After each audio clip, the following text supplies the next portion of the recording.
Army chief 4 बजे बड़ा ऐलान करेंगे, प्रेस कॉन्फ्रेंस करेंगे, जिसकी जानकारी लगातार सुमित हमें दे रहे थे कि प्रेस कॉन्फ्रेंस कुछ देर में हो सकती है। तो जानकारी ये मिल रही है कि 4 बजे यानी अब से 1 घंटे के बाद आर्मी चीफ बड़ा ऐलान करने जा रहे हैं, प्रेस कॉन्फ्रेंस करने जा रहे हैं। इस वक्त देश में, बांग्लादेश में अराजकता की स्थिति है, जिसकी तस्वीरें सामने आ चुकी हैं। जानकारी ये मिल रही है कि 4 बजे यानी अब से लगभग 1 घंटे के बाद आर्मी चीफ प्रेस कॉन्फ्रेंस करेंगे। शेख हसीना के बारे में पहले ही जानकारी मिल रही है कि वो इस्तीफा देने के बाद देश को छोड़ चुकी हैं, लेकिन अब आगे का रास्ता क्या होगा वो जानकारी मिलेगी तब जब आर्मी चीफ 4 बजे बड़ा ऐलान करेंगे। इस वक्त अराजकता की स्थिति है, इस वक्त सरकार की क्या स्थिति है कुछ नहीं कहा जा सकता। ढाका में प्रधानमंत्री आवास में हजारों प्रदर्शनकारी घुस चुके हैं, जिसकी तस्वीरें हम आपको दिखा रहे हैं। ढाका में अराजकता की स्थिति पैदा हुई है। पिछले 1-1.5 महीने से लगातार वो आंदोलन जो शुरू हुआ था रिजर्वेशन के मुद्दे पर, आरक्षण के मुद्दे पर, वो देखिए किस तरह से जो सामान हाथ लग रहा है उसे लेकर बाहर जा रहे हैं। देखिए, ये देखिए तस्वीरें, आप देखिए किस तरह से भीड़ सड़कों पर उतरी हुई है। क्या आप अभी भी माता पिता बनने का सपना देख रहे हैं? अपोलो फर्टिलिटी के साथ अपनी माता पिता बनने का सपना पूरा करें। मुफ्त परामर्श के लिए 9953440671 पर कॉल करें। पिछले कुछ दिनों के दौरान जिस तरह से प्रदर्शनकारियों का ये प्रदर्शन उग्र होता जा रहा था, हिंसा बढ़ती जा रही थी, उसके बाद कल भी एक अहम बैठक शेख हसीना ने अपने घर पर, आवास पर की थी। उनकी पार्टी के कार्यकर्ताओं को कहा गया था कि वो सख्ती से मैदान में उतरे और निपटे, लेकिन उसके बाद हालात लगातार उनके हाथ से बाहर निकलते चले गए, जिसके बाद अब ये जानकारी मिल रही है कि शेख हसीना अपनी छोटी बहन के साथ ढाका छोड़ चुकी हैं। 2 तस्वीरें देखिए किस तरह से सड़कों पर हैं लोग।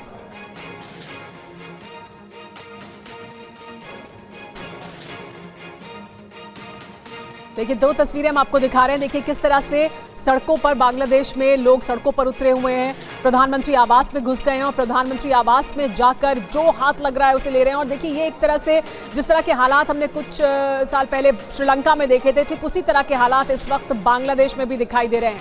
पीएम आवास में हजारों लोग किस तरह से मौजूद हैं, वहां पर क्या स्थिति है वो आप एक तरफ तस्वीरों में देख रहे हैं, तो दूसरी तरफ हम वो तस्वीरें भी दिखा रहे हैं जिसमें हेलीकॉप्टर मौजूद है, जिसमें सवार हुई शेख हसीना अपनी छोटी बहन के साथ।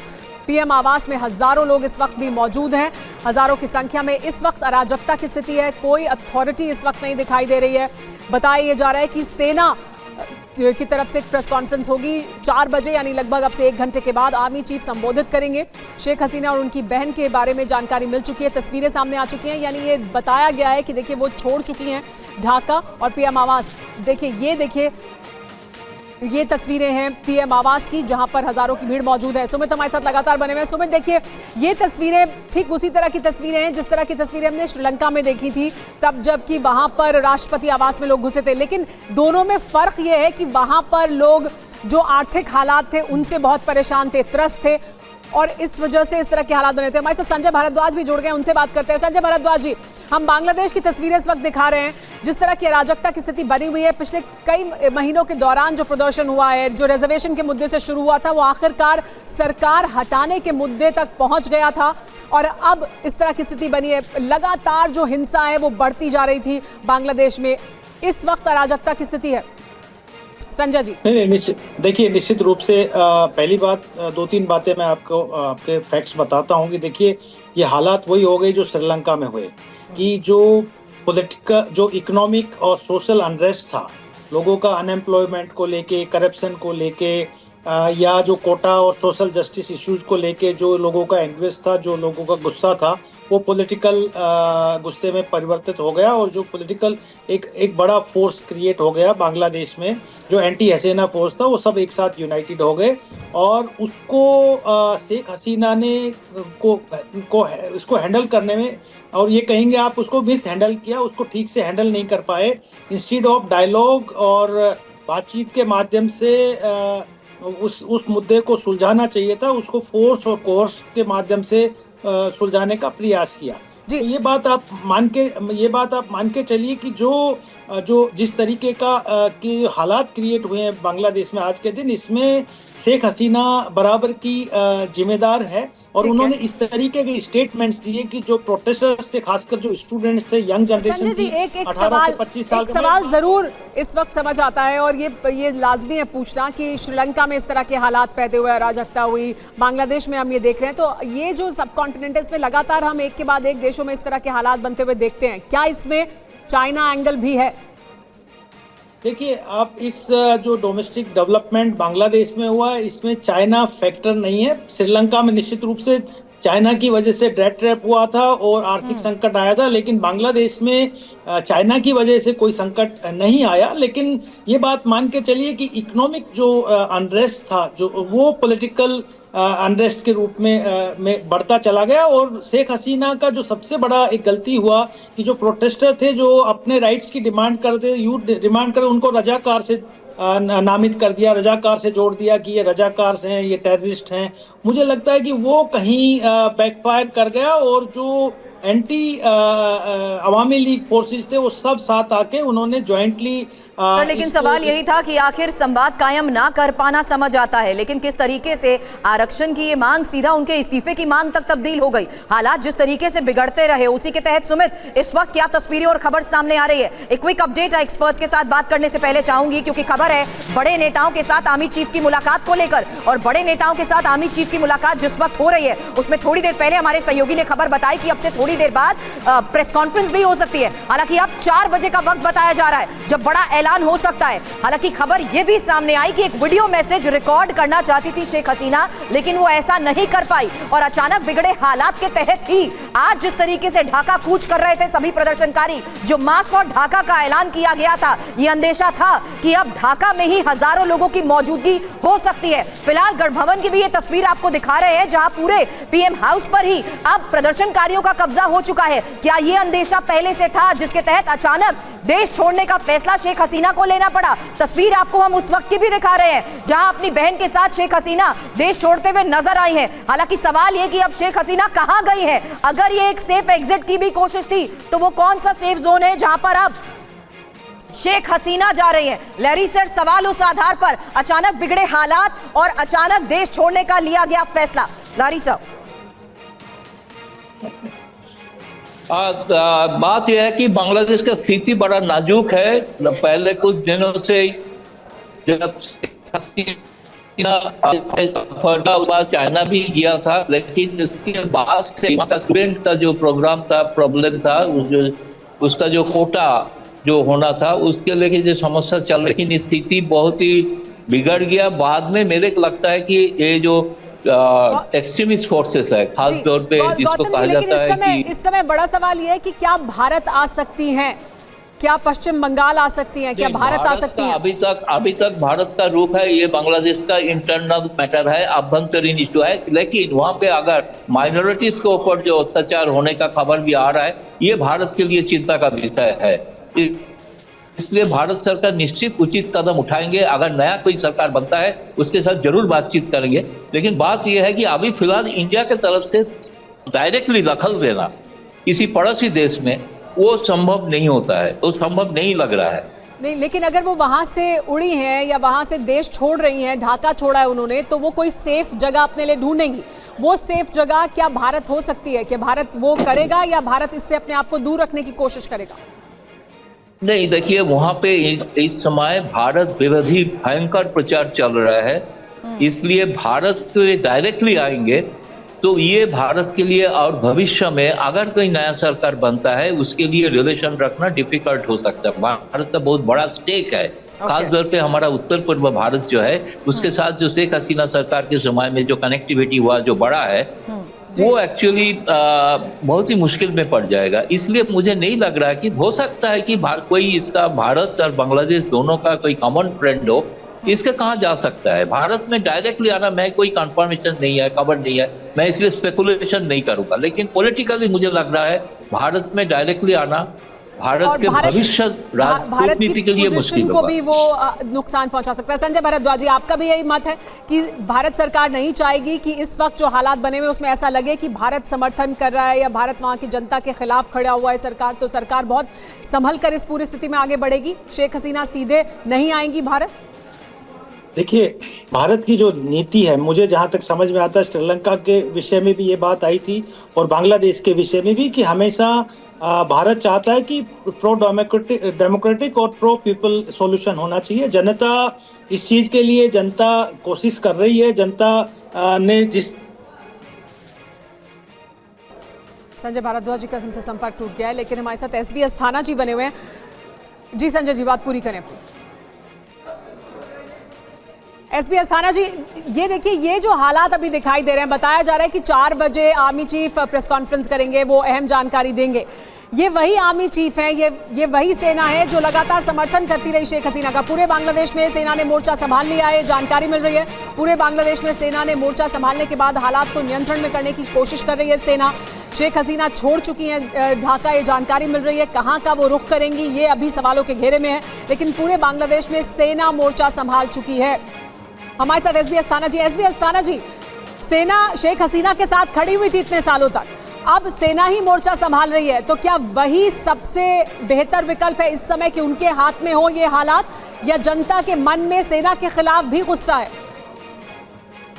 देखिए, अगर प्रोटेस्ट में तकरीबन 300 से ज़्यादा लोग मारे जाते हैं और ज़्यादातर स्टूडेंट के हैं, तो इस किस्म की जो रिएक्शन है पब्लिक की तरफ से, वो इस चीज़ की इजाज़त नहीं देता कि शेख हसीना जो है वो उधर सेफ रहें या उन्हें कुर्सी पे रहना चाहिए, क्योंकि थोड़ा सा इस समय मुश्किल होगी उनको वहाँ रहने के लिए।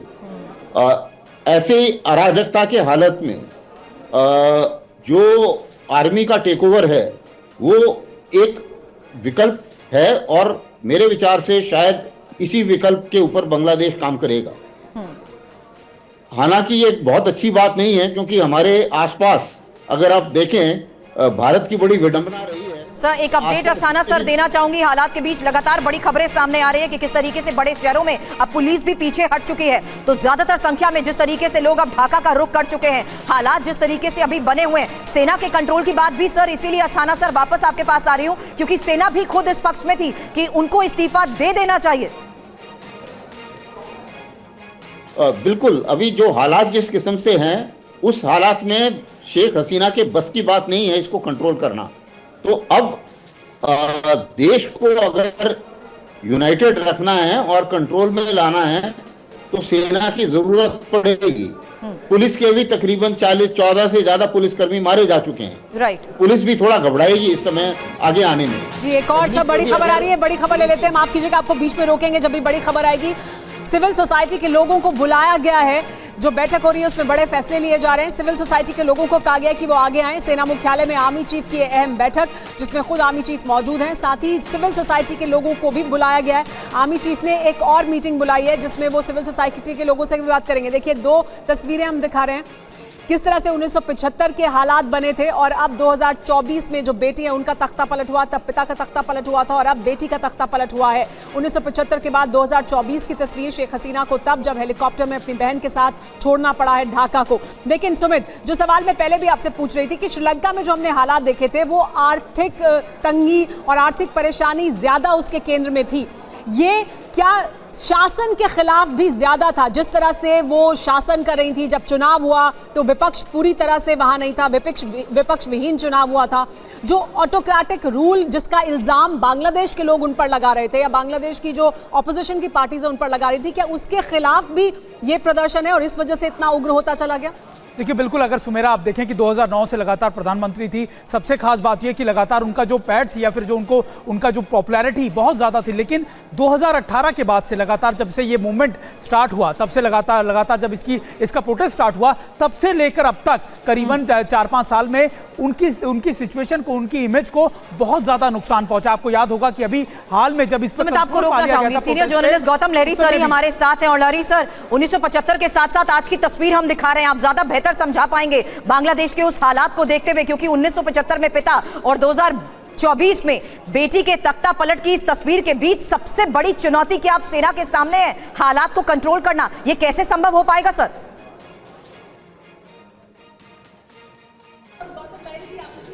अगर तुलना भी करें 1975 के हालात किस तरह के थे, 2024 के हालात किस तरह के हैं, दोनों में समानताएं हैं क्या कुछ, या अलग हैं दोनों बिल्कुल?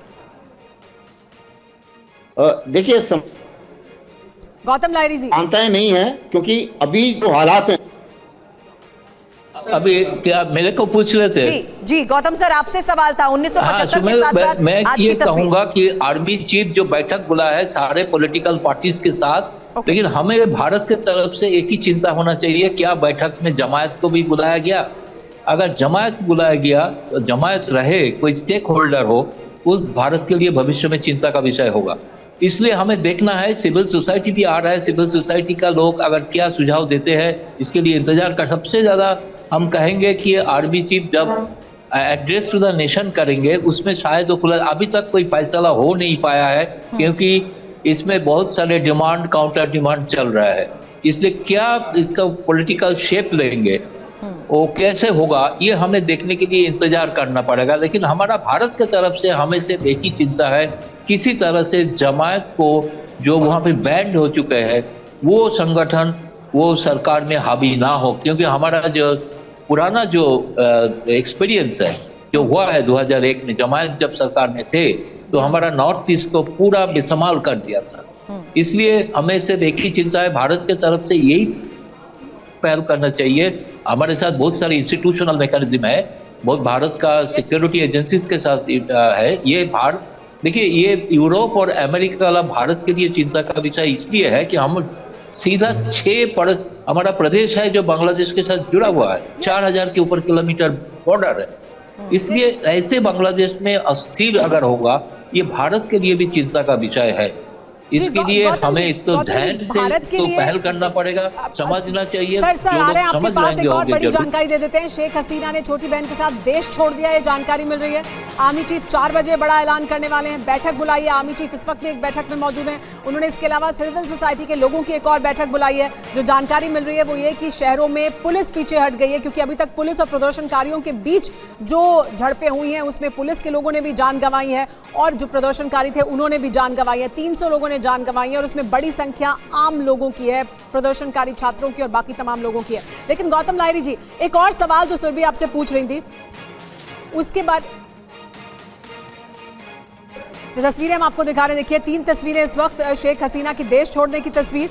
पूरे बांग्लादेश में इस वक्त कर्फ्यू लगाया गया है, शहरों में सेना बाहर निकल कर आ चुकी है और सेना ने मोर्चा संभाल लिया है। थोड़ी देर में आर्मी चीफ का संबोधन होगा, वो क्या डायरेक्शन लिया जाएगा, किस तरह से इन हालात को नियंत्रित किया जाए उसको लेकर बयान देंगे।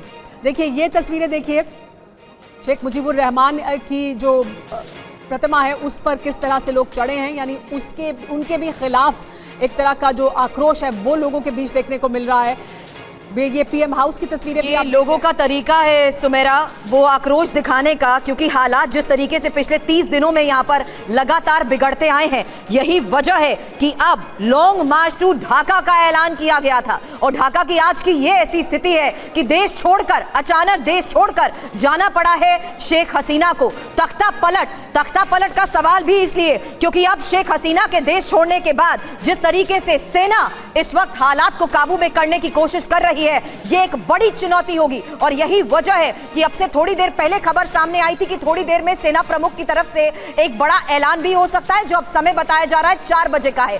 तस्वीरें इस वक्त बाहर की जरूर दिखा रहे हैं, लेकिन अंदर से खबर यह है कि सेना के मुख्यालय में ही नेताओं के साथ मीटिंग्स भी शुरू हो चुकी हैं। गौतम लहरी सर, सवाल इस वक्त यही है, हालात को देखते हुए बांग्लादेश में तख्ता पलट और सेना की मौजूदगी, और सेना इस वक्त राष्ट्र को संबोधित करेगी थोड़ी देर में। चुनौतियां बेहद हैं कि कैसे हालात को काबू में किया जाएगा। देखिए अभी जो स्थिति है, एकमात्र मुझे भी लग रहा है कि सेना ही एकमात्र है जो संभाल सकते हैं स्थिति, क्योंकि बांग्लादेश का जो वर्तमान सेना प्रमुख है, आपने पहले ही बताया, वो शेख हसीना का बहुत करीबी थे। वो शेख हसीना का खिलाफ नहीं कर रहे थे, वो देश को बचाने के लिए काम कर रहे हैं। तो मुझे लग रहा है कि उसमें जो बहुत सारे जो कहा जाता है कि एक्सट्रीमिस्ट फोर्सेस आ चुका है यहाँ पे, इसको रोकने के लिए सेना ही एकमात्र विकल्प अभी भी लग रहा है। कि बांग्लादेश में बार बार ऐसे बहुत दफे, आप 75 साल के बाद तो कितने दफे, 91 का पहले तक तो सेना चलती रहा है, बार बार सेना कू हुआ है। सबसे ज्यादा सेना को पड़ोसी देश में बांग्लादेश में ही हुआ है। तो ये आज जो हो रहा है, मुझे लग रहा है ये कंसल्टेशन के साथ हो रहा है। इसको आप कू नहीं, मिलिट्री कू नहीं बोल सकते हैं। मिलिट्री अभी पावर देने का कोशिश अभी भी लिया नहीं है। क्या करेंगे, विकल्प सरकार बनाएंगे, नहीं, ये फैसला हुआ नहीं। ये फैसला के लिए आर्मी चीफ जब भाषण देंगे तभी क्लियर होगा कि आर्मी का ही सरकार होगा, क्या आर्मी का सपोर्टेड कोई सरकार होगा। इसके लिए जैसे और आप अहम पहले बात भी कह रहे हो हैं चुका है गौतम बांग्लादेश। सर कि इसलिए इस वक्त भारत सरकार भी लगातार नजर बनाकर रख रही है, क्योंकि बांग्लादेश के जो हालात हैं उस पर नजर बनाई गई है भारत के द्वारा। हमारे साथ संजय भारद्वाज जी मौजूद हैं। संजय जी, आप इसमें कुछ और बात कहना चाह रहे हैं, इसमें कुछ और ऐड ऑन करना चाह रहे हैं, लेकिन जो हालात बने हुए हैं उसमें आर्मी भी इस वक्त, सेना भी इस वक्त बहुत संभल कर कदम आगे बढ़ा रही है। जो हम जानकारी सुन रहे हैं कि पुलिस पीछे हट गई है, क्योंकि पुलिस और प्रदर्शनकारी अभी तक आमने सामने थे, तो पुलिस को अपनी सुरक्षा को भी सुनिश्चित करना है, वो पीछे हटी है, सेना सामने आई है। तो सेना पर क्या लोगों का भरोसा है? दो तीन बातें मैं आपके सामने रखना चाहता हूँ। पहली बात की, जो बांग्लादेश में आर्मी हमेशा एक स्टेक होल्डर रही है। आर्मी का जो भी गवर्नमेंट सत्ता में रही है उसके साथ में आर्मी के अच्छे ताल्लुकात रहे तो सत्ता में चलती रही, क्योंकि बांग्लादेश में 1975 से 90 तक आर्मी ने सीधा राज किया था। अब चूंकि हालात ऐसे हो गए थे कि जिसको जो रूलिंग अवामी लीग थी वो उसको टैकल नहीं कर पाई, और हालात बिगड़ते हुए चूंकि पिछले 15 साल से अवामी लीग के आर्मी से भी अच्छे संबंध रहे और बाकी जो इंस्टीट्यूशन है उनसे भी बेहतर संबंध रहे हैं। लेकिन जो मिस हैंडलिंग हुई है इस पूरे इश्यू में, वो जो पॉलिटिशियंस हैं, जो सबॉर्डिनेट्स हैं शेख हसीना के और पुलिस दोनों ने मिसहैंडलिंग की, और पुलिस को एक तरीके से कल्प्रिट माना जा रहा है कि सरकार के इशारे पे लोगों की हत्या कर दी, लोगों को मार दिया गया। तो पुलिस निश्चित रूप से पहला टारगेट है अवामी लीग लीडर्स और शेख हसीना के बाद में, तो निश्चित रूप से पुलिस को वापस कर दिया गया। अब सवाल है कि आर्मी क्या करेगी। मुझे 2-3 संभावनाएं लग रही है। पहली संभावना लग रही है कि आर्मी एक army back care taker government को फ्लॉट करेगी। वो नेशनल गवर्नमेंट भी हो सकती है, वो न्यूट्रल केयर टेकर गवर्नमेंट भी हो सकती है। नेशनल गवर्नमेंट में हो सकता है कि दूसरे पॉलिटिकल पार्टीज के स्टेक होल्डर्स को उसमें लिया जा सकता है। दूसरी बात की, जो लॉ एंड ऑर्डर का है, जो मुझे 4 बजे लगता है जो अनाउंस करेंगी, वो लॉ एंड ऑर्डर का एक इश्यू अभी बांग्लादेश में और आर्मी के सामने। जब आर्मी डिप्लॉय हो जाएगी, जिस दिन आर्मी डिप्लॉय हो जाएगी, लॉ एंड ऑर्डर की सिचुएशन खत्म हो जाएगी, कुछ समय के लिए आर्मी बांग्लादेश में रूल करेगी, और रूल करेगी का जो कंड्यूसिव एनवायरनमेंट होगा तब वो डेमोक्रेसी इलेक्शंस की बात देखेगी। लेकिन आज जो शेख हसीना की पॉलिसीज रही हैं उनसे कोई डिफर नहीं करती है, चाहे वो इंडिया से संबंधित हो या चीन से संबंधित हो। इस वक्त की स्थिति के तहत आपने बात कही है, अंतरिम सैन्य सरकार बनाने को लेकर भी अगर कोई फैसला होता है तो गौतम लहरी सर, सवाल यह है कि क्या आर्मी इस वक्त जनता का समर्थन हासिल कर पाएगी? ये एक्सपेक्टेड था कि चीफ के जरिए जल्द लोगों को संबोधित किया जा सकता है, लोगों से धैर्य बनाए रखने की भी अपील की गई थी। बावजूद उसके आज स्थिति देखिए, पूरे ढाका पर लोगों का कब्जा हो चुका है। क्या सेना जनता का समर्थन हासिल कर पाएगी?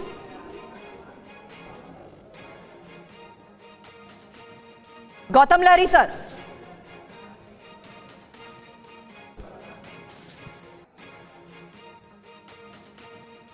गौतम सर, क्या मेरी आवाज आपको मिल रही है?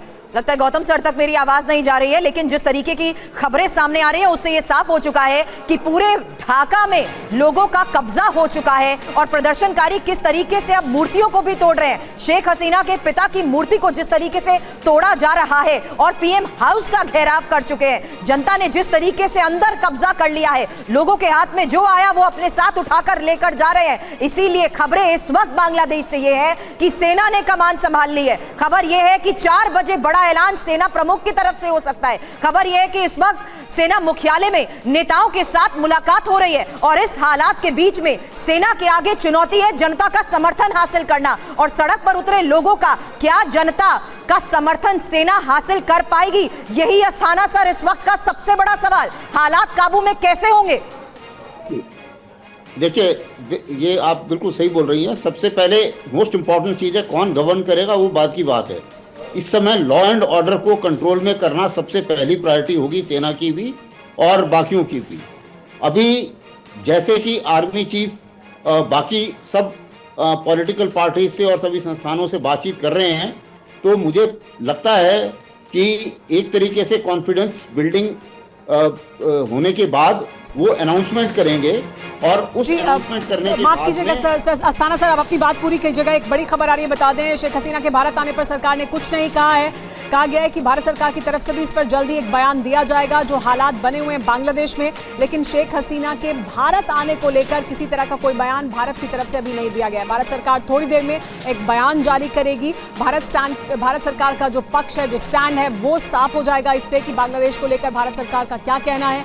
लेकिन एसबी अस्थाना साहब, भारत सरकार का जैसे गौतम लारी जी भी पहले कह रहे थे कि भारत सरकार का चाहे वो श्रीलंका का मामला हो या बांग्लादेश का मामला हो, प्रो डेमोक्रेसी, प्रो पीपल, लोगों के पक्ष में हो, लोकतंत्र के पक्ष में हो, कोई भी सरकार जो राज करे, भारत सरकार का ये पक्ष रहा है। और भारत सरकार बांग्लादेश को लेकर भी क्या इसी तरह का पक्ष और इसी तरह की लाइन अभी भी सामने रखेगी, क्योंकि वही भारत हमेशा से बांग्लादेश के लिए चाहता भी रहा है कि किसी दूसरे देश के इंटरनल अफेयर्स में हम लोग इंटरफियर नहीं करते, और वो पॉलिसी मुझे लगता है यहाँ भी रहेगी। अगर वहाँ पर कोई दूसरी सरकार खड़ी होती है तो भारत उसके साथ भी काम करेगा। जहाँ तक इस सरकार का सवाल है, अब शेख हसीना वहाँ से आने के बाद वो कहाँ जाएंगी अभी ये क्लियर नहीं है। और जैसा कि एक जो पत्रकार बता रहे थे, ये भारत के लिए भी थोड़ी असमंजस वाली सिचुएशन होगी अगर वो यहाँ पर असाइलम मांगती हैं। हो सकता है कि किसी न्यूट्रल कंट्री में अगर उनको असाइलम दिया जाए तो एक तरीके से वो थोड़ा सा बेटर सिचुएशन रहेगी, लेकिन ये अभी देखना बाकी है कि कहाँ उनको असाइलम मिलता है। जहाँ तक आर्मी का सवाल है, इसमें कोई शक नहीं है, अनाउंसमेंट उन्हें करना पड़ेगा, कर्फ्यू लगाना पड़ेगा। और ये हालात इसलिए ज़्यादा बिगड़े हैं क्योंकि प्रोटेस्ट में 300-400 लोग मरना ये आम बात नहीं है। आपको याद होगा कि पहले भी जब जलियांवाला बाग में ऐसा कुछ हुआ था तो आप उसको आज तक याद किया जाता है। तो ये जो सिचुएशन है, ये एक तरीके से मेरे विचार से बहुत पहले बात की गई होनी चाहिए थी प्रोटेस्टर्स के साथ, और हालात इतने नहीं बिगड़ने चाहिए कि इतनी ज्यादा मौतें हो जाएं प्रोटेस्टर्स की। तो उस कारण से रोष है। अस्थाना सर, कुछ सेकंड के लिए आपको रोक रही हूं क्योंकि थोड़ी देर में शुरू होने वाली प्रेस कॉन्फ्रेंस की भी हम सीधी तस्वीर दिखा रहे हैं। इसमें देखना यही होगा कि सेना प्रमुख की तरफ से इस हालात के बीच क्या बड़ा ऐलान किया जाता है। तो अब बाहर और अंदर की दो तस्वीरें भी हम आपको बता दें, क्योंकि बाहर जिस तरीके से लोगों का हुजूम नजर आ रहा है, लोग जिस तरीके से अब ढाका में डटे हुए हैं, उसके बीच सेना की ये प्रेस कॉन्फ्रेंस। देशे একটা ক্রান্তিকাল চলছে।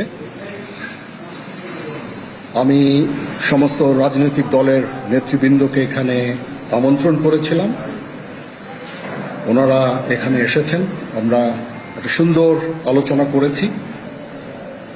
সেখানে আমরা সিদ্ধান্ত নিয়েছি যে একটা ইন্টারিম গভর্নমেন্ট আমরা ফর্ম করব এবং ইন্টারিম গভর্নমেন্টের মাধ্যমে এদেশের সমস্ত কার্যকলাপ চলবে। আমরা এখন মহামান্য রাষ্ট্রপতির কাছে যাব যে এই ইন্টারিম গভর্নমেন্ট ফর্মের ব্যাপারে ওনার সাথে আলাপ আলোচনা করে আমরা একটা ইন্টারিম গভর্নমেন্ট ফর্ম করে দেশ পরিচালনা করব। আমি আপনাদের কথা দিচ্ছি, সমস্ত হত্যা, সমস্ত অন্যায়ের বিচার আমরা করব। আপনারা সেনাবাহিনীর প্রতি আস্থা রাখেন, সশস্ত্র বাহিনীর প্রতি আস্থা রাখেন। আমি সমস্ত দায়িত্ব নিচ্ছি, আপনাদের জানমাল, এবং আপনাদেরকে আমি কথা দিচ্ছি যে আপনারা আশাহত হবেন না। ইনশাআল্লাহ আপনাদের যত দাবি আছে সেই দাবিগুলো আমরা পূরণ করব এবং দেশে একটা শান্তি শৃঙ্খলা ফিরিয়ে নিয়ে আসব। আপনারা আমার সাথে সহযোগিতা করেন, দয়া করে আর এই ভাঙচুর, হত্যা, মারামারি, সংঘর্ষ এগুলো থেকে বিরত হন। আমি নিশ্চিত যে আপনারা যদি আমার কথা মতো চলেন, আমাদের সাথে যদি একসাথে যদি কাজ করি আমরা, নিঃসন্দেহে আমরা একটা সুন্দর পরিণতির দিকে আমরা অগ্রসর হতে পারব। আপনারা দয়া করে আমাকে সাহায্য করেন। মারামারি করে এই সংঘাতের মাধ্যমে আমরা আর কিছু অ্যাচিভ করতে পারবো না, আর কিছু আমরা পাবো না। সুতরাং দয়া করে আপনারা সমস্ত ধ্বংসযজ্ঞ, সমস্ত অরাজকতা, সমস্ত সংঘর্ষ থেকে বিরত হন এবং ইনশাআল্লাহ আমরা সবাই মিলে একটা সুন্দর ভবিষ্যতের দিকে আমরা অগ্রসর হব। প্রতিটা হত্যার বিচার করা হবে, প্রতিটা অন্যায়ের বিচার হবে। আমরা আজকে সুন্দরভাবে কথা বলেছি, সমস্ত দলের প্রধান দলের নেতারা এখানে উপস্থিত ছিলেন। আমি ওনাদের ইনভাইট করেছিলাম এখানে, ওনারা ভেরি নাইস অফ দেম যে ওনারা এসেছেন, অ্যান্ড আমরা একটা সুন্দর আলোচনা করেছি এবং এই আলোচনাটা ফলপ্রসূ হবে বলে আমি মনে করছি এবং আমরা একটা সুন্দর একটা ইন্টারিম গভর্নমেন্ট ফর্ম করে আমরা দেশ পরিচালনা করব। মাননীয় প্রধানমন্ত্রী পদত্যাগ করেছেন এবং এখন একটা ইন্টারিম গভর্নমেন্ট ফর্ম করে আমরা আমাদের কার্যক্রম পরিচালনা করব। আপনারা একটু ধৈর্য ধরেন, আমাদের কিছু সময় দেন, ইনশাআল্লাহ আমরা সবাই মিলে সমস্ত সমস্যার সমাধান করতে সক্ষম হব। আপনারা আর এই সংঘাতের পথে যাবেন না এবং শান্তি শৃঙ্খলার পথে ফেরত চলে আসেন। আমাদের দেশের অনেক ক্ষতি হচ্ছে, অর্থ সম্পদের ক্ষতি হচ্ছে, জানের লোকজন মারা যাচ্ছে। তো এগুলো থেকে আপনারা বিরত হন এবং আমাদের সাহায্য করেন। আমি সমস্ত দায়িত্ব নিচ্ছি, আপনারা আমাকে সাহায্য করেন। সবাইকে ধন্যবাদ। আল্লাহ হাফিজ। आर्मी चीफ को सुन रहे थे बांग्लादेश के आर्मी चीफ, जिनका यह कहना कि हम अंतरिम सरकार बनाएंगे, सेना पर भरोसा रखें, साथ ही जो अन्याय हुआ उस पर भी विचार करेंगे, राष्ट्रपति से मुलाकात करेंगे। यानी एक बात उन्होंने साफ कर दी है कि अंतरिम सरकार बनाने की प्रक्रिया शुरू की जाएगी। মহামান্য রাষ্ট্রপতির সাথে যে আলাপ আলোচনার মাধ্যমে এটা আমরা করব। আজকে এখানে জামাতের আমির ছিলেন, আমাদের বিএনপির শীর্ষস্থানীয় নেতৃবৃন্দ এখানে ছিলেন, জাতীয় পার্টির নেতৃস্থানীয় নেতৃবৃন্দ এখানে ছিলেন এবং সুশীল সমাজ এবং এখানে ডক্টর আসিফ নজরুল উনি নিজেও ছিলেন এখানে এবং উনি আমার সামনেই উনি সমস্ত ছাত্রদেরকে একটা সুন্দর বার্তাও দিয়েছেন এবং আমি আশা করি যে ছাত্ররা সেই বার্তা শুনে ওনার কথা, ওনাকে সবাই শ্রদ্ধা করে, ছাত্ররা শ্রদ্ধা করে, ওনার এই বার্তা শুনে তারা এই পরিস্থিতি নিয়ন্ত্রণে নিয়ে চলে আসবে এবং আমরা একটা সুন্দর একটা পরিস্থিতির দিকে আমরা এগিয়ে যাব ইনশাআল্লাহ। এখানে আওয়ামী লীগের কেউ ছিল না, আওয়ামী লীগের কেউ ছিল না। হ্যাঁ, আজকে বিকজ আমাদের এই সময় নাই, এটা একটা বিশেষ একটা পরিস্থিতি, আমরা আজকে যে এই পরিস্থিতি এটা একটা আমরা একটা নিয়ন্ত্রণ নিয়ে আসবো। সেনাবাহিনী শান্তি শৃঙ্খলা বজায় রাখার কাজ চালিয়ে যাবে এবং আপনাদের সবার দায়িত্ব, ছাত্রদের দায়িত্ব, রাজনীতি। तो अब अहम बात, सबसे अहम बात, छात्रों की पूरी बात सुनी जाएगी, लेकिन अंतरिम सरकार बनाई जाएगी। राष्ट्रपति से मुलाकात करेंगे, अंतरिम सरकार बनाएंगे, ये साफ कर दिया आर्मी चीफ ने। हसीना की पार्टी का कोई नेता मौजूद नहीं था, ये उन्होंने कहा कि जो बैठक हुई उसमें कोई भी उनकी जो पार्टी आवामी लीग उसका कोई भी नेता मौजूद नहीं था बैठक में। छात्रों की पूरी बात सुनी जाएगी, जिसके साथ अन्याय हुआ वो भी देखा जाएगा। कानून व्यवस्था बनाकर रखने की जरूरत है, हिंसा के रास्ते से कोई भी हल नहीं निकलेगा। लेकिन सबसे अहम बात यह कि शांति बनाए रखने की अपील के साथ साथ ये साफ कर दिया कि अंतरिम सरकार बनाने की प्रक्रिया को आगे बढ़ाएंगे, राष्ट्रपति से मुलाकात करेंगे। यानी शेख हसीना जा चुकी हैं देश छोड़कर, अब अंतरिम सरकार बनाई जाएगी। अगला कदम यह है सेना का, कानून व्यवस्था को बनाए रखना एक अहम चुनौती उनके सामने है, जिसके लिए अब सेना ने पूरी तरह से मोर्चा संभाल लिया है। राष्ट्रपति से मुलाकात कर अंतरिम सरकार बनाएंगे। अंतरिम सरकार की रूपरेखा क्या होगी, किस तरह से सरकार बनाई जाएगी, उस पर कौन कौन शामिल किया जाएगा, अब ये देखना बहुत अहम होगा। लेकिन देश सेना पर भरोसा करे, ये उन्होंने कहा है।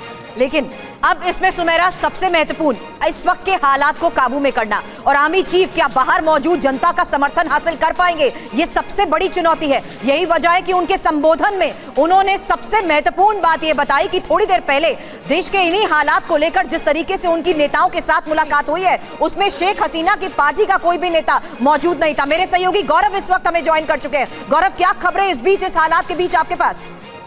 बिल्कुल बिल्कुल सुरभि, देखिए यहाँ पर मैं आपको दिखाना चाहता हूँ, ये लाइव ट्रैकिंग कर रहे हैं इस वक्त बांग्लादेश के एयर स्पेस की हम, और इस ट्रैकिंग में एक बात बहुत अहम है, मैं बताऊंगा आपको। ये बांग्लादेश का पूरा इस वक्त आप देख सकते हैं एयर स्पेस है। ढाका से ये एक हेलीकॉप्टर केवल इस पूरे एयर स्पेस में हमें दिख रहा है। ये कई सारी फ्लाइट्स तो आपको आसपास दिख रही है, ढाका इंटरनेशनल एयरपोर्ट के ऊपर भी दिख रही है। मैं थोड़ा जूम करता हूँ इसको, आप देखिए ढाका इंटरनेशनल एयरपोर्ट के ऊपर आपको कई सारी यहाँ पर फ्लाइट्स दिख रही हैं, लेकिन यहाँ से उड़ा हुआ एक हेलीकॉप्टर केवल S2AIN, इसको थोड़ा और जूम करिए यहाँ पर, ये देखिए ये हेलीकॉप्टर जो है ढाका के इंटरनेशनल एयरपोर्ट से उड़कर यहां पर इस वक्त मौजूद है, ये किधर बढ़ रहा है इसको आप देखेंगे तो आप समझेंगे। ये इस वक्त टूवर्ड्स बढ़ रहा है। आप देखिए यहां पर अगरतला भी है, इधर आप देखेंगे तो ये नॉर्थ ईस्ट हिस्सा आता है भारत का, इस तरफ ये बढ़ता हुआ दिख तो रहा है, लेकिन किधर जा रहा है अभी इस बारे में कुछ पता नहीं चल रहा है। आप इसको और छोटा मैं करूं तो आप देखिए ये आपको त्रिपुरा दिखेगा, ये आपको हेलीकॉप्टर दिखेगा, इसको ध्यान से देखिए, ये हेलीकॉप्टर दिख रहा है जो धीरे धीरे आगे बढ़ रहा है। यहां पर आपको त्रिपुरा दिखेगा, जहां पर आपको अगरतला का एयरपोर्ट दिखेगा, इधर आप मणिपुर को देख सकते हैं, सिलचर को देख सकते हैं। बांग्लादेश से जो भारत की गौरव अभी बांग्लादेश के एयर स्पेस में ही मौजूद है, अभी बांग्लादेश के एयर स्पेस में ही मौजूद है। बिल्कुल, ये बांग्लादेश का एयर स्पेस है, आप इसको ध्यान से देखिए, अभी भी बांग्लादेश का एयर स्पेस है। ये किशोरगंज, ये जो आप देख रहे हैं ये बांग्लादेश में पड़ता है और ये उसी एयर स्पेस में अभी भी ये हेलीकॉप्टर मौजूद है, लेकिन धीरे धीरे ये आगे बढ़ता हुआ भारत की तरफ आ रहा है। सुमेरा और गौरव, कुछ सेकंड के लिए आपको रोक रही हूं क्योंकि बॉर्डर एरिया में हेलीकॉप्टर को लेकर खबर बहुत बड़ी है कि शेख हसीना का हेलीकॉप्टर भारत की ओर आ रहा है। इस वक्त की सबसे बड़ी खबर, और बॉर्डर एरिया में हेलीकॉप्टर होगा लैंड। सुमित मेरे सहयोगी हमारे साथ है। सुमित, क्या खबर उस बारे में? देखिए सुरभि, ये कहा जा रहा है कि अब हेलीकॉप्टर जो है अभी भी बांग्लादेश के एयरस्पेस में, लेकिन थोड़ी देर में उनका हेलीकॉप्टर भारत और बांग्लादेश के बॉर्डर पर लैंड होगा। करीबन 4000 किलोमीटर का बॉर्डर एरिया है बांग्लादेश और भारत का, और वहीं पर उनके हेलीकॉप्टर के लैंड होने के बाद निश्चित तौर पर उनको अगरतला लेकर जाया जाएगा। देखिए अभी जो स्थिति बन रही है लगातार, ये कहा जा रहा है कि अभी भी जो भारत के अंदर लैंड करने को लेकर उनकी बातचीत हो गई है। उनका हेलीकॉप्टर जल्दी एक बॉर्डर पोस्ट पर लैंड किया जाएगा और वहां से उनको गाड़ी बैठाकर अगरतला लाया जाएगा। देखिए निश्चित तौर पर अभी जो स्थिति लगातार बांग्लादेश में बनी है उसको लेकर कई कयास लगाए जा रहे हैं। उनको कहा गया था कि पहले कि उनको सीधा अगरतला में लैंड कराया जाएगा, लेकिन बांग्लादेश के एक पोस्ट के पास, भारत बांग्लादेश के एक पोस्ट के पास उनके हेलीकॉप्टर को लैंड कराया जाएगा और वहीं सुरक्षा को सुनिश्चित करना भी इस वक्त शेख हसीना की एक बड़ी चुनौती होगी। वो बॉर्डर पोस्ट के पास, जैसा कि जानकारी मिल रही है, आप बता रहे कि वहां वो लैंड करेंगे और फिर वहां से उन्हें अगरतला ले जाया जाएगा बाय रोड। इस वक्त तमाम जो भारतीय सेना है, भारत की जो तमाम अलग अलग महकमे हैं, वो भी इस पूरे मामले में इस बात पर नजर रखे हुए हैं। कौन कौन से विभाग, कौन कौन से जो हमारे अंग हैं वो इस पर नजर रख रहे हैं? देखिए अभी अगर आप देखें बांग्लादेश बॉर्डर और भारत बांग्लादेश बॉर्डर पर बीएसएफ की तैनाती सबसे ज्यादा होती है। बीएसएफ की पोस्ट को या उनके सीनियर्स को बता दिया गया है, लेकिन निश्चित तौर पर यह इमरजेंसी सिचुएशन है, तो ऐसे में भारत सरकार लगातार ना सिर्फ मॉनिटर कर रही है बल्कि उनकी सेफ जो आप कह सकते हैं कि लैंडिंग को लेकर भी आश्वासन किया जा रहा है। और अभी कहा जा रहा है कि वो अपने इस बीच सुमित एक बार गौरव का फिर रुक कर लेते हैं। गौरव, कहां तक पहुंचा है हेलीकॉप्टर? देखिए अभी भी मैं इसको लाइव ट्रैक कर रहा हूं, ये अभी भी बांग्लादेश के एयर स्पेस में है, लेकिन किसी भी वक्त ये यहां को क्रॉस कर सकता है और भारत के बॉर्डर के बहुत नजदीक है सुमेरा ये हेलीकॉप्टर। एक बार फिर इसको जूम करिए, ध्यान से दिखाइए जरा इसको। ये ढाका इंटरनेशनल एयरपोर्ट से उड़ा हुआ एकमात्र हेलीकॉप्टर है, एकमात्र चॉपर है जिसको आप इस वक्त देख रहे हैं, और ये इस वक्त आपको दिख रहा होगा इसके विंग्स जो इस वक्त बढ़ रहे हैं घूमते हुए, और ये आगे बढ़ता हुआ पाकुनिया एक नाम की जगह है जहां तक ये पहुंचा है, और ये कहा जा रहा है कि धीरे धीरे भारत के किसी बॉर्डर एरिया की तरफ ये बढ़ता हुआ। क्यों? क्योंकि आप देखिए यहां से अगरतला के एयरपोर्ट को देखें तो बहुत नजदीक है आप, उसके बाद अगर आप आगे बढ़े तो यहां पर उधर ही आप जब आगे बढ़ेंगे तो जो नॉर्थ ईस्ट के स्टेट्स है, चाहे वो मेघालय हो गया, चाहे वो उधर मणिपुर की तरफ हो, उधर ये हेलीकॉप्टर जा सकता है। और इस हेलीकॉप्टर ने देखिए अभी अभी थोड़ा आगे बढ़त ली है और ये हेलीकॉप्टर थोड़ा सा डायरेक्शन चेंज करता हुआ दिख रहा है। आप इसको अगर देखें तो अभी ये टूवर्ड्स ऊपर की तरफ जा रहा था, लेकिन अब ये थोड़ा राइट साइड की तरफ मूवमेंट इसका दिख रहा है। इसलिए मैं कह रहा हूं कि ये किसी भी वक्त भारत के किसी बॉर्डर जो नॉर्थ ईस्ट के जो स्टेट है, बॉर्डर लाइन है जो, वहां पर आकर रुक सकता है। ये देखिए आप इसको ध्यान से देखिए, अभी इसका मूवमेंट चेंज हुआ है सुमेरा, ये मूवमेंट अब टूवर्ड्स अगरतला आता हुआ दिखता है। अभी ये ढाका इंटरनेशनल एयरपोर्ट से सीधे जा रहा था, बॉर्डर से थोड़ा दूर दिख रहा था, लेकिन अब ये हेलीकॉप्टर जो एकमात्र हेलीकॉप्टर है जो इस वक्त बांग्लादेश के एयर स्पेस में दिख रहा है, ये अब इसकी चाल, इसका मूवमेंट चेंज हुआ है। और यहां पर देखिए इस जगह पर ये त्रिपुरा का अगरतला एयरपोर्ट है जिसको आप देख पा रहे हैं, और ये उसी की तरफ थोड़ा अभी उसी की तरफ इस मैप पर टिल्ट हुआ है। दैट मींस ये बहुत पॉसिबल है कि अगरतला या बॉर्डर की किसी जगह पर ये जो हेलीकॉप्टर जो कि शेख हसीना जिसमें सवार है, ये कहा जा रहा है बांग्लादेश का मिलिट्री हेलीकॉप्टर कहा जा रहा है, ये भारत के सरजमीन पर लैंड कर सकता है। ये क्योंकि थोड़ा सा इसने अपना मूवमेंट, थोड़ा सा इसकी चाल चेंज हुई है और आप देखिए अब भारत और इस हेलीकॉप्टर जी, के बीच गौरव, की जो यानी दूरी है वही वो कम होती दिख रही है। देखिए ये जिसमें शेख अगरतला हसीना एयरपोर्ट मौजूद है हैं और इधर ये और सुमित से भी इसके बारे में बात करते हैं। गौरव आप ट्रैक करते रहिए, आपकी तस्वीरें भी दिखा रहे हैं हम। लेकिन सुमित, अगरतला पहले ये जानकारी जैसा कि आप बता रहे हैं मिल रही थी कि सीधे अगरतला एयरपोर्ट जा सकती है, लेकिन अब बॉर्डर पोस्ट पर कहीं लैंड करेगा और उसके बाद बाय रोड इन्हें अगरतला ले जाया जाएगा। ये क्यों फैसला लिया गया है? सीधे यहाँ से कितना समय लगता है अगर अगरतला जाता है हेलीकॉप्टर, और क्यों बॉर्डर पोस्ट पर लैंड कराने का फैसला? देखिए इसकी कई वजह हो सकती है। वजह यह भी हो सकती है क्योंकि वो बांग्लादेश के हेलीकॉप्टर में मौजूद हैं, जो उनके सर्विस का हेलीकॉप्टर है, तो उसको इजाजत नहीं मिली होगी वो अपनी पोस्ट तक या फिर एक भारतीय पोस्ट के बिल्कुल जो बांग्लादेश और भारत का जो बॉर्डर है वहां तक उनको लैंडिंग होगी और उसके बाद उनको गाड़ी से भारत में आना पड़ेगा। और निश्चित तौर पर क्योंकि कहा यह जा रहा है कि ये या तो फिर चायपारा के अंदर एक बड़ी पोस्ट है, चायपारा पोस्ट है बीएसएफ की, वहां पर इनको लैंड कराया जा सकता है, या फिर उसके आसपास कोई बड़ी पोस्ट है जहां पर इनको लैंड कराया जा सकता है। उसके बाद इनको गाड़ी से आगे ले जाया जाएगा। लेकिन निश्चित तौर पर और ये चायपारा की जो पोस्ट की आप बात कर रहे हैं, इसी की बात कर लेते हैं। गौरव के पास जाएंगे। त्रिपुरा में लैंड हुआ है। एक बड़ी खबर सुमेरा यहाँ पर बता रहे हैं, हसीना का हेलीकॉप्टर त्रिपुरा में लैंड हो गया है। बीएसएफ की निगरानी में शेख हसीना को लेकर इस वक्त की ये सबसे बड़ी खबर है। हालांकि टीवी 9 लगातार आपको बता रहा है कि किस तरीके से हम ट्रैक करते हुए भी आपको वो लाइव लोकेशंस बता रहे थे कि कैसे ढाका से उड़ान भरने के बाद भारत की ओर बढ़ा शेख हसीना का हेलीकॉप्टर। हालांकि बीएसएफ की निगरानी में शेख हसीना को लेकर इस वक्त की सबसे बड़ी खबर कि उनका हेलीकॉप्टर त्रिपुरा में लैंड हो गया है। जी हाँ, अज्ञात स्थान पर इस वक्त उन्हें रखा गया है, उनकी सुरक्षा को सुनिश्चित किया जा रहा है। लेकिन शेख हसीना को भारत में राजनीतिक संरक्षण मिलना ये पहली बार नहीं हो रहा है। इससे पहले भी जब उनके पिता को असैसिनेट किया गया था, तब वो उस वक्त अपने परिवार के साथ यूरोप में थी और तब की प्रधानमंत्री इंदिरा गांधी ने उन्हें असाइलम दिया था, पॉलिटिकल असाइलम दिया था और उन्होंने सालों बिताए भारत में। यहाँ पर पॉलिटिकल संरक्षण उनको दिया गया था। In between, sorry to button Sumera, ये अपडेट देना भी बहुत जरूरी है क्योंकि बॉर्डर के इस पूरे एरिया के बारे में जिस तरीके से सुमित हमें बता रहे थे और गौरव हमें बता रहे थे कि भारत की ओर रुख कर रहा है, इसमें ये इंपॉर्टेंट बताया जा रहा था कि कौन सी लोकेशन पर उनका हेलीकॉप्टर लैंड करेगा। हालांकि अज्ञात जगह पर उन्हें ले जाया गया है। इस बीच ये बड़ी खबर भी सामने आ रही है और जिस तरीके से हसीना के ढाका छोड़ने की तस्वीर हमने दिखाई है, वहीं इस वक्त सबसे बड़ी खबर टीवी 9 बता रहा है कि शेख हसीना को अज्ञात जगह पर ले जाया जा रहा है और त्रिपुरा में वो लैंड कर चुकी है लैंड किया और अब अज्ञात जगह पर ले जाया जा रहा है शेख हसीना को। उनका हेलीकॉप्टर त्रिपुरा में लैंड कर चुका है।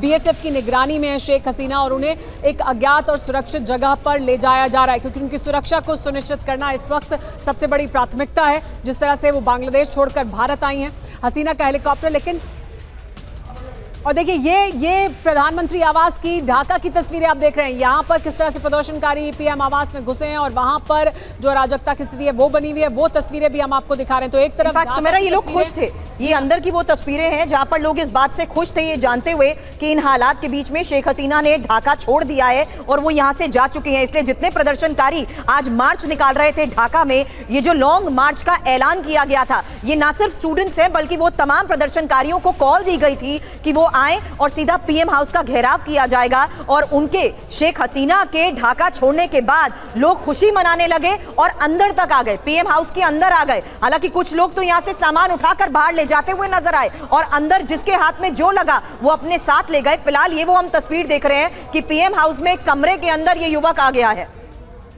एसबी अस्थाना सर हमारे साथ हैं। अस्थाना सर, इस तरह के हालात में, जिस तरह के हालात इस वक्त ढाका में बने हुए हैं, कितनी बड़ी चुनौती है सेना के सामने हालात को काबू में करने के लिए?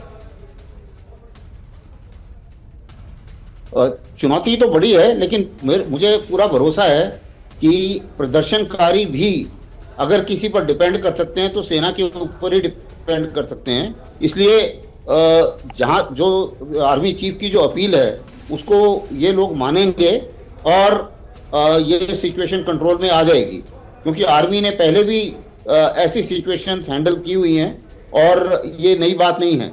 और इस बार ये इसको कू नहीं माना जाएगा क्योंकि इस बार लॉ एंड ऑर्डर के तहत जी सर क्योंकि सिविल एडमिनिस्ट्रेशन लॉ नहीं कर सका इसलिए आर्मी को स्टेप इन करना पड़ा।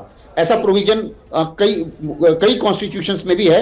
इसलिए और जैसा कि आर्मी चीफ बता रहे थे कि अभी मैं राष्ट्रपति के पास जाऊंगा, सभी पॉलिटिकल पार्टीज को उन्होंने कॉन्फिडेंस में लिया है। तो मेरे विचार से जाहिर है कि पूरी जो पब्लिक है, सर, इन हालात के बीच में ये सबसे बड़ी खबर सामने आ चुकी है कि शेख हसीना को अज्ञात जगह पर ले जाया गया है और बीएसएफ की निगरानी में वो है। मेरे सहयोगी मनीष झा इस वक्त हमें ज्वाइन कर चुके हैं। मनीष, भारत में शेख हसीना के शरण लेने को लेकर क्या खबर? बिल्कुल, देखिए, बांग्लादेश के एक एक हालात पर अभी भारत सरकार नजर बनाए हुए है। प्रधानमंत्री मोदी को लगातार इसके बारे में ब्रीफ किया जा रहा है। निश्चित तौर पर भारत के लिए एक बड़ी चुनौती है इस वक्त बांग्लादेश के इस हालात को संभालना, क्योंकि एक तरफ जहां शेख हसीना लगातार भारत समर्थक रही है, भारत ने हमेशा से हसीना की मदद की है, वहीं दूसरी तरफ शेख हसीना के खिलाफ जो बांग्लादेश में विरोध प्रदर्शन का दायरा है वो काफी व्यापक है। ऐसे में भारत की कोशिश होगी कि शेख हसीना के साथ साथ वो बांग्लादेश के लोगों के साथ भी खड़ी दिखे। ऐसा नहीं हो कि वो शेख हसीना की मदद करते हुए बांग्लादेश के लोगों के खिलाफ जाए। इसीलिए ढाका में जो कुछ हो रहा है उस पर भी लगातार नजर बनाए हुए हैं। दूसरी सबसे अहम बात, देखिए, भारत के लिए सबसे बड़ी चुनौती यह है कि जनवरी में शेख हसीना चुनाव जीत कर आती है। 7 महीने के अंदर आप अपनी बात जारी रखें, लेकिन बता दें हम दर्शकों को, हम पीएम आवास ढाका के अंदर की तस्वीरें भी दिखा रहे हैं। वहां किस तरह की अराजकता इस वक्त है, भीड़ कैसे अंदर घुसी हुई है और पूरी तरह से उनके कब्जे में इस वक्त पीएम हाउस दिखाई दे रहा है। वो तस्वीरें भी हैं, ये वो तमाम प्रदर्शनकारी हैं जो ढाका चलो या ढाका मार्च की जो तस्वीरें थी, देखिए, और ये अंदर मौजूद हैं। मनीष, आप अपनी बात पूरी करें, लेकिन साथ ही बड़ा सवाल ये है कि पहले भी भारत ने पॉलिटिकल संरक्षण दिया है शेख हसीना को, तब में और अब में क्या बदला है? बिल्कुल, देखिए, जिस वक्त मैं और आप बात कर रहे हैं उस वक्त ठीक ढाका से मेरे पास एक कॉल आया है, जो कि वहां पर लगातार जो हिंदू हितों की बात उठाते रहे हैं पूजन चंद्रा, वो मुझसे बात करने की कोशिश कर रहे हैं, लेकिन जैसा कि ढाका में नेटवर्क नहीं है तो वो बात नहीं कर पा रहे हैं और लगातार उसकी आवाज वो कनेक्ट करने की कोशिश कर रहे हैं। अगर उससे मेरी बात हो पाएगी तो मैं, हाँ पूजन, आपको अगर मेरी आवाज आ रही है तो बताइए क्या हालात है वहाँ?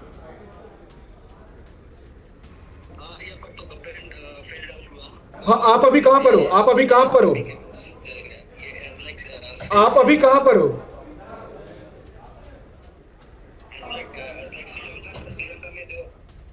हाँ,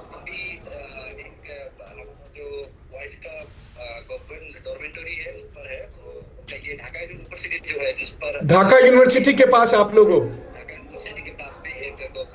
ओके पूजन, चूंकि ज्यादा लोगों से कनेक्ट नहीं हो पा रहा है तो आप मुझे क्या क्या वहां पर हालात है ये बताइए, और मैं इस वक्त टीवी 9 के जरिए पूरी दुनिया भर के दर्शकों तक बता पाऊंगा अभी क्या हो रहा है, क्या देख रहे हो आप?